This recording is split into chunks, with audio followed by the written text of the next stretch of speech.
அன்பர்களே, நம்முடைய இந்த சேனல்ல இருக்கக்கூடிய பெரும்பாலான படங்கள் போலவே இந்த படமும் முழுக்க முழுக்க ஒரு உண்மை சம்பவத்தை தழுவி எடுக்கப்பட்ட திரைப்படம் தாங்க. ஆஸ்திரேலியாவில் எலிசபெத் அப்படிங்கிற ஒரு பெண்ணுக்கு நேர்ந்த ரொம்பவே கொடூரமான, ரொம்பவே வக்கரமான ஒரு உண்மை சம்பவம் தாங்க இந்த படம். இந்த படம் ஆரம்பிச்ச உடனே ஒரு அழகான ஃபேமிலியை காட்டுறாங்க. ஒரு அப்பா அம்மா, அவங்களுக்கு வயசுக்கு வந்த 2 பெண் பிள்ளைங்க. இதுல மூத்த பெண்ணு கொஞ்சம் சாந்தமா, பார்க்க கொஞ்சம் அமைதியான பெண்ணா தெரிறா. ஆனா இளைய பெண்ணு ரொம்ப சுட்டியா, வாய் துடுக்கா இருக்கா. இந்த பெண்ணு பேர் சாரா. இவ தான் இந்த படத்தோட கதாநாயகம். இப்போ இந்த 4 பேருமே இந்த வீட்டுல ஒரு நாள் ராத்திரி உட்காந்து டின்னர் சாப்பிட்டுக்கிட்டு இருக்காங்க. அப்போ இந்த சின்ன பெண்ணான சாராங்கிற பெண்ணு பாதி சாப்பாடுல எந்திரிச்சிட்டு, சரி சரி நேரம் ஆயிடுச்சு, நான் பார்ட்டி கிளம்புறேன், இன்னைக்கா என் காதலன் காத்துக்கிட்டு இருப்பான் அப்படின்னு கிளம்ப பாக்குறா. உடனே அவங்க அப்பாவுக்கு கோவம் வருது. என்னது, பார்ட்டிக்கு போறியா? ராத்திரி நேரத்துல அதெல்லாம் எங்கேயும் வெளியே போக கூடாது, ஒழுங்கு முறையா உட்காந்து சாப்பிடு அப்படிங்கிறாரு. உடனே அந்த பெண்ணு, இந்த பாருங்க, நான் இதை பத்தி போன வாரமா அம்மா கிட்ட சொல்லிட்டேன், அம்மாவும் பர்மிஷன் கொடுத்துட்டாங்க, நீங்க சும்மா கடுக்காதீங்க அப்படின்ற மாதிரி சொல்ற.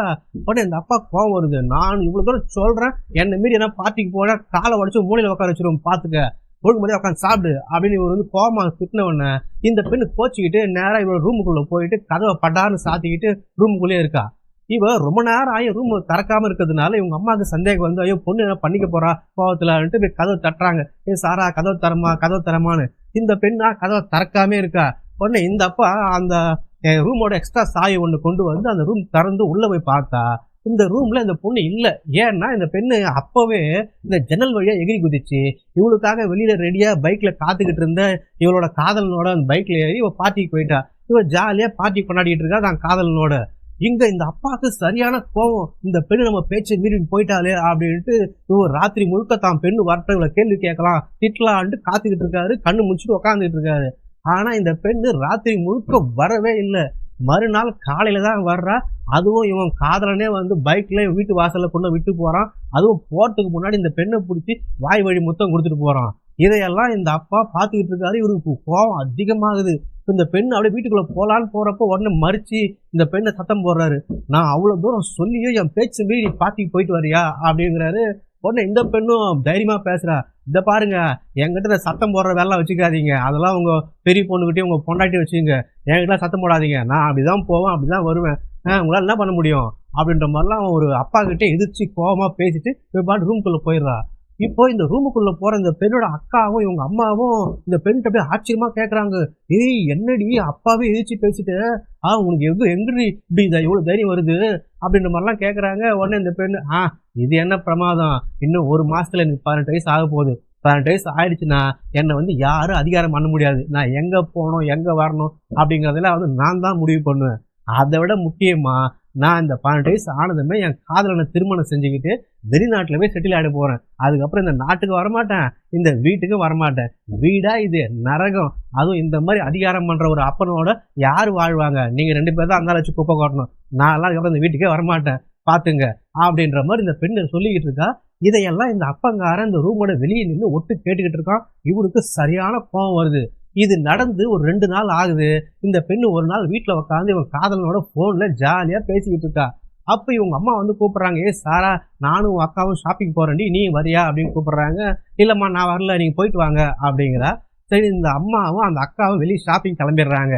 அவங்க வெளியே போனதை பார்த்த இந்த அப்பங்காரன் சாரா கிட்ட வந்து, சாரா கொஞ்சம் உள்ள வாமா, அப்பாவுக்கு ஒரு சின்ன உதவி பண்ணு, என் ரூம்ல ஒரு சின்ன பேஸ்மெண்ட் இருக்கு, அந்த பேஸ்மெண்ட்டுக்குள்ள ஒரு ட்ரங்க் பெட்டியை கொண்டு போய் வைக்கணும், ஏன்னா ஒத்தையில அந்த பெட்டியை தூக்க முடியலமா, அப்பாவுக்கு ஒரு கைப்பிடி வாமா அப்படிங்கிற மாதிரி ஒரு கூப்பிடுறாரு. சரின்ட்டு இந்த பெண்ணும் இந்த அப்பாவுக்கு உதவி செய்யலாம்னு போறா. இப்போ அந்த பேஸ்மெண்ட்டுக்குள்ள அந்த ட்ரங்க் பெட்டி தூக்கிட்டு போறாங்க. இந்த பெண்ணு அந்த பேஸ்மெண்ட்டை ரொம்ப ஆச்சரியமா பாக்குறா. ஏன்னா இந்த பெண்ணு இது வரைக்கும் இந்த பேஸ்மெண்ட்டை பார்த்ததே இல்லை. இவ மட்டும் இல்ல, இவங்க அம்மா இவங்க அக்கா யாருக்குமே இந்த ரூம்ல இப்படி ஒரு பேஸ்மெண்ட் நம்ம வீட்டுல இருக்குன்னே தெரியாது. இவங்க அப்பனுக்கு மட்டும் தான் தெரியும். ஆனா இவங்க ஆச்சரியமா பார்த்துக்கிட்டே போறா. போகுது பெருசா உள்ள போகுது. அதுக்குள்ள வந்து இன்னொரு ரூம் இருக்கு. அந்த ரூம்குள்ள போயிட்டு இந்த ட்ரங்க் பெட்டியை வைக்கிறாங்க.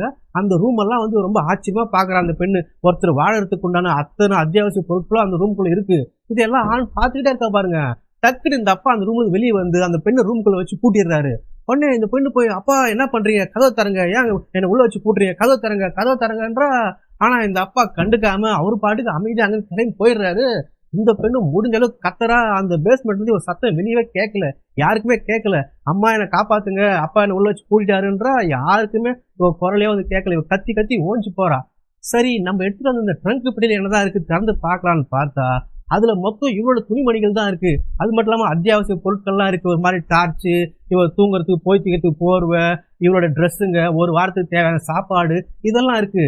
இதெல்லாம் பார்த்த உடனே தான் அவளுக்கு புரியுது, நம்ம அப்பங்காரன் பிளான் பண்ணி தான் நம்மள கூட்டத்தை விட்டு போயிருக்கான் அப்படின்னுட்டு. அப்படியே அன்னைக்கு ராத்திரியே ஆயிடுது. அப்போ இந்த அம்மா வந்து இந்த அப்பா கிட்ட சொல்றாங்க, என்னங்க சாரா இன்னும் வீட்டுக்கே வரல, அவ எங்க போனான்னு தெரியல, எனக்கு பயமா இருக்கு, எங்கேயாச்சும் போய் தேடி பாருங்க அப்படிங்கிறாங்க. உடனே இந்த அப்பா கோவப்படுறாரு, ஏண்டி உன் பொண்ணு எங்க போறா எங்க வரான்னு என்கிட்ட சொல்லிட்டா போறா, நான் எங்கன்னு போய் தேட்டோம், போடி அங்கிட்டு அப்படின்னு அந்த அப்பா மனைவி பிடிச்சி திட்டுறாரு. இப்போ இப்படியே ஒரு 4-5 நாள் ஆயிடுதுங்க.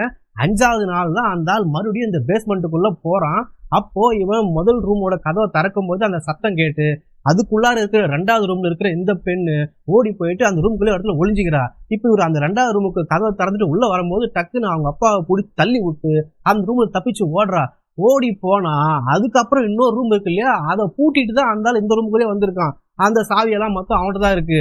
இப்போ அங்கிருந்து தப்பிக்க முடியல இந்த பெண்ணால. மறுபடியும் அங்க வந்து அந்த அப்பங்காரன் அடிச்சு தரத்தரான்னு மறுபடியும் இந்த உள்ள இருக்கிற ரூமுக்கு இழுத்து வர்றான். உடனே இப்ப சொல்றான், என்கிட்டயே தப்பிக்க பாக்குறியா, என்கிட்ட தப்பிச்சா என்ன தண்டனை உனக்கு இப்ப காட்டுறேன் பாரு அப்படின்னு சொல்லிட்டு இந்த பெத்த பொண்ணை தான் பெத்த பொண்ணுன்னு கூட பார்க்காம அவளை வந்து பிடிச்சி ரொம்ப கொடூரமா பாலியல் பலாத்காரம் பண்றான். அந்த பெண்ணை கதற சீரழிக்கிறான்.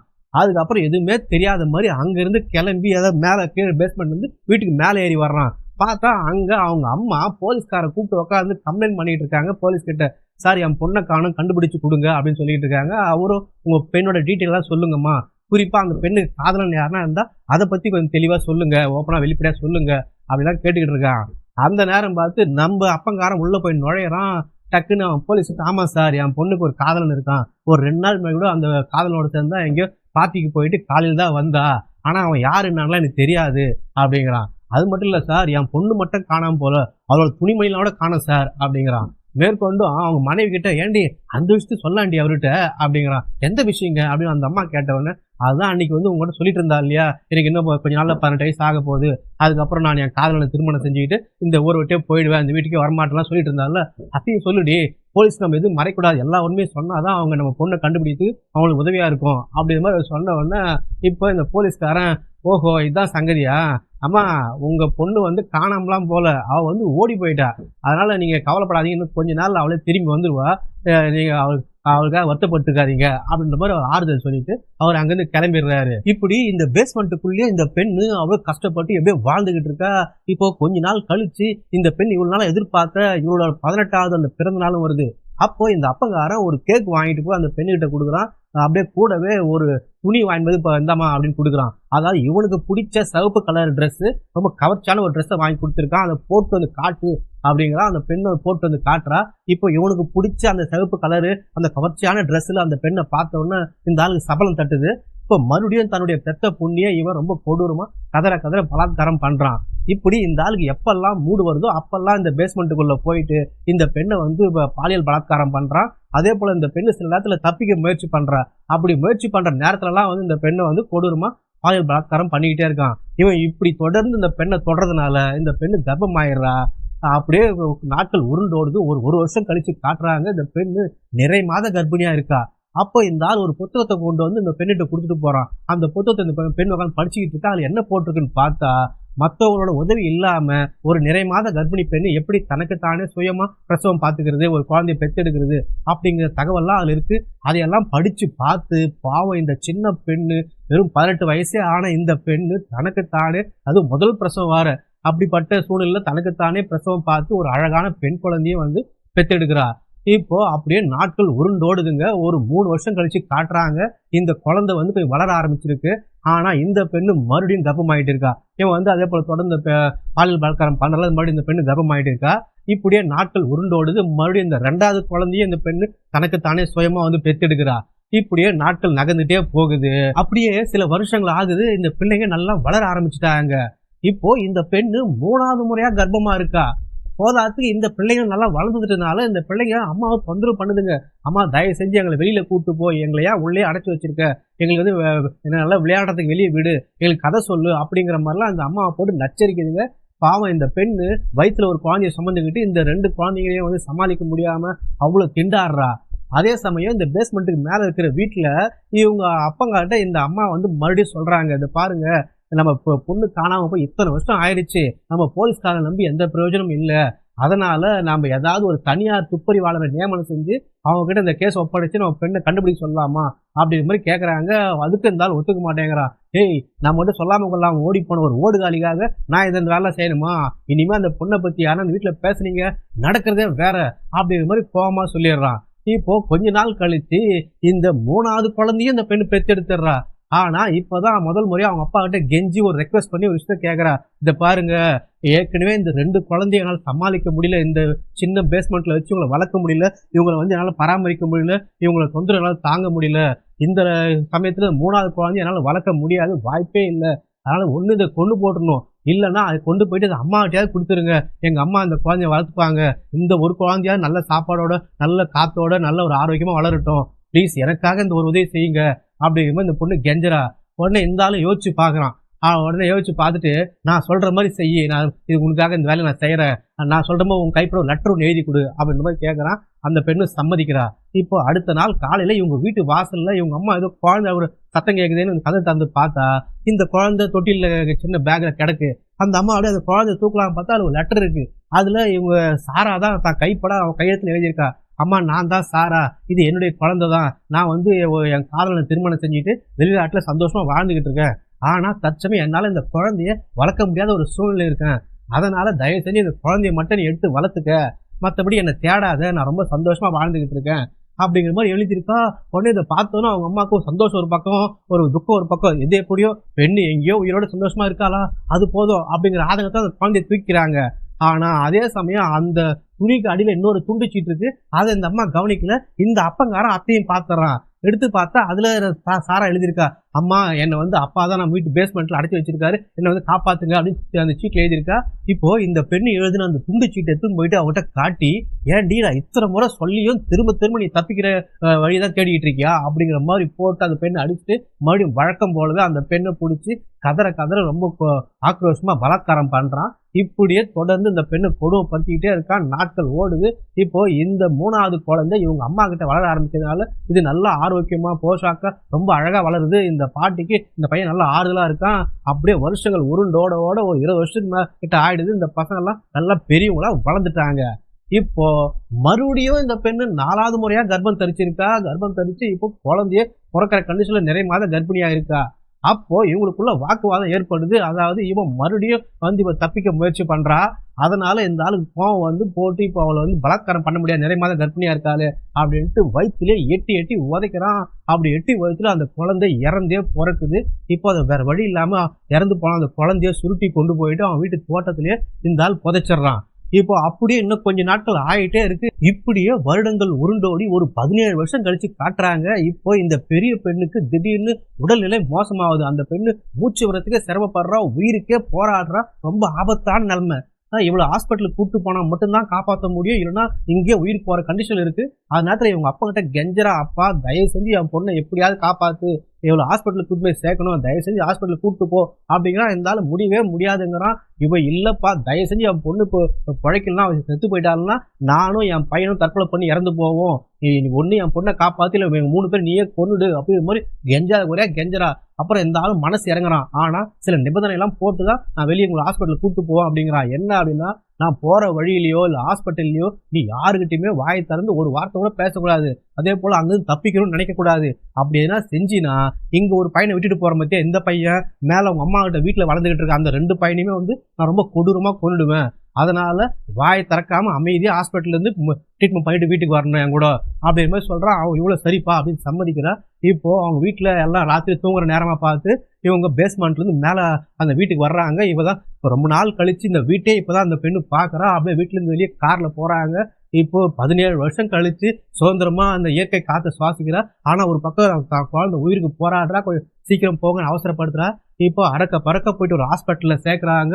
அந்த குழந்தைக்கு முதல் உதவி ட்ரீட்மெண்ட்லாம் செஞ்சு எப்படியோ உயிரை காப்பாற்ற டாக்டர்ஸ் எல்லாம் போராடிட்டு இருக்காங்க. அதே சமயம் ஒரு டாக்டர் இந்த ஃபார்மை கொடுத்து இதை ஃபில் பண்ணுங்க, இதுல கையெழுத்து போடுங்க அப்படிங்கிற மாதிரிலாம் கேட்டுக்கிட்டு இருக்காங்க. அப்பவும் கதாநாயகி எப்படியாவது இங்கிருந்து தப்பிச்சணும் அப்படின்ற ஐடியா தான் இருக்கு.